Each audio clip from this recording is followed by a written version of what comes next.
સ્કંદ પુરાણ અને શિવ પુરાણમાં લખેલું છે કે આપણે આપણો ભાવ, મંદિરમાં આપણે જઈએ ને ત્યારે આપણે આપણો ભાવ પ્રકટ કરવાનો હોય.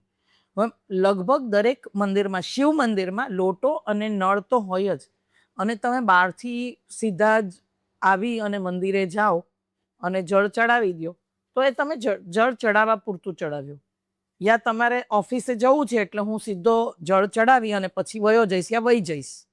આની બદલીમાં આપણે મંદિરે જવું છે તો આપણો અંદરનો ભાવ કેવી રીતે પ્રકટ કરવો? તો ઘરેથી આપણે તૈયારી કરીને જઈએ કે પૂજાની થાળી તૈયાર કરી, કે આપણા ઘરના લોટામાં ઘરનું પાણી, નળમાંથી પાણી જળ ભર્યું અને પછી આપણે એ લઈને જઈએ તો આપણે આપણો ભાવ એમને પ્રકટ કરીએ છીએ અને આપણે આપણું પોતાનું કંઈ અર્પણ કરવાની એમાં ભાવના છે.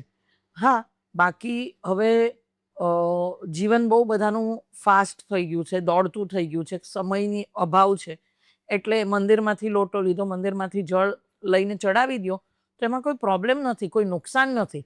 પણ આ જે આપણું કંઈ અર્પણ કરવાની જે ભાવના આપણા પુરાણોમાં બી લખેલી છે, આ ભાવના આપણે પ્રભુને અર્પણ કરીએ છીએ, એના માટે આપણે ઘરેથી લઈ જઈએ તો એ વધુ સારું.